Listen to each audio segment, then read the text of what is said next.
My dudes, there's a storm coming, and it's gonna be worse than the bath salts epidemic of 2012. The unwashed masses have learned of the powerful stimulatory effects of snorting chocolate, and those commie bastards at Swissmas are exporting millions of packets of brown Coke every day. And it gets even worse. It's cut with sugar. Empty calories, my dudes. Now, obviously that was a bit of hyperbole, but you can see in quite a few news articles today, the impressionable youth has begun to follow an interesting new trend. Coco Loco, a snortable chocolate powder that mixes cacao with ingredients commonly found in energy drinks, debuted last month as a legal, drug-free way to get a quick energy buzz.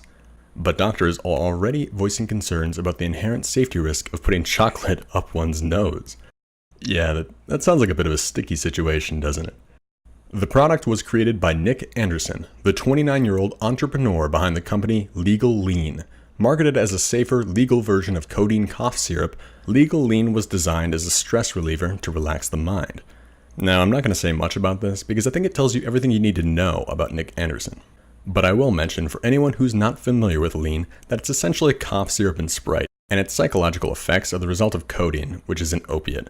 Now, Legal Lean doesn't have codeine in it, and this guy is pretty much just selling weak cough syrup at a ridiculously marked up price, which I personally find kind of hilarious. Coco Loco, however, serves an entirely different function. Along with cacao powder, the product contains Ginkgo biloba, taurine, and guarana, ingredients commonly found in energy drinks like Red Bull and Monster. The result is a sharp energy kick that lasts 30 minutes to an hour, triggering an endorphin rush without the side effects of a sugar crash. Wow, what a short list of ingredients. That means it must be some sort of natural remedy to concentration, probably hidden from the public by Big Pharma. They don't want all those ADD-inflicted children to find out that all they really have to do to focus is to snort a packet of your grandma's hot chocolate mix.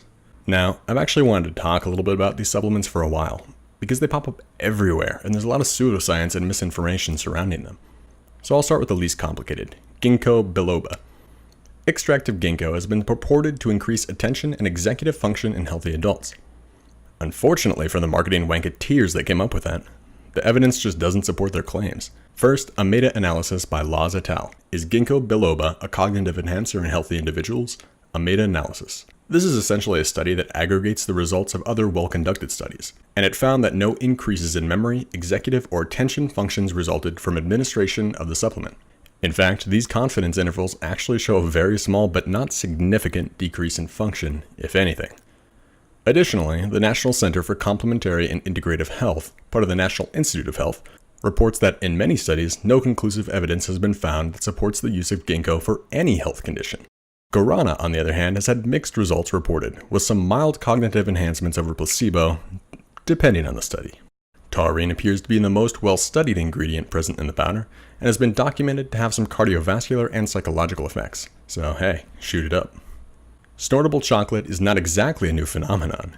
European clubgoers commonly use raw cacao as an alternative to harder stimulants, I'm sure.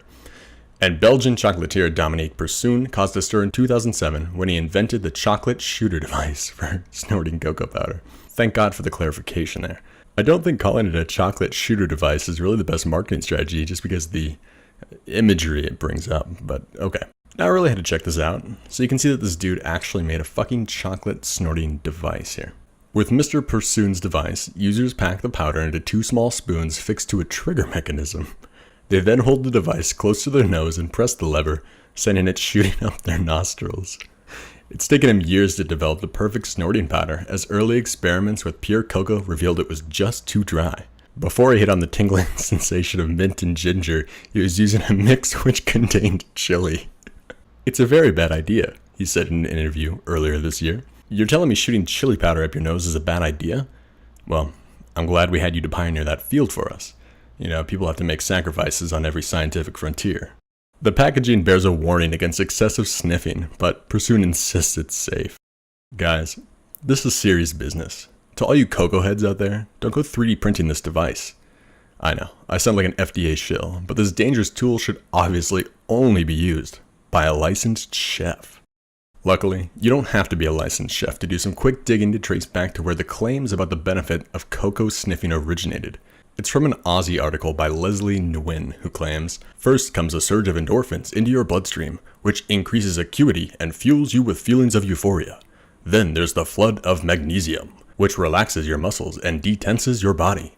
Raw cacao is chock full of flavonols that increase blood circulation and stimulate brain power, according to a recent study from the American Journal of Clinical Nutrition.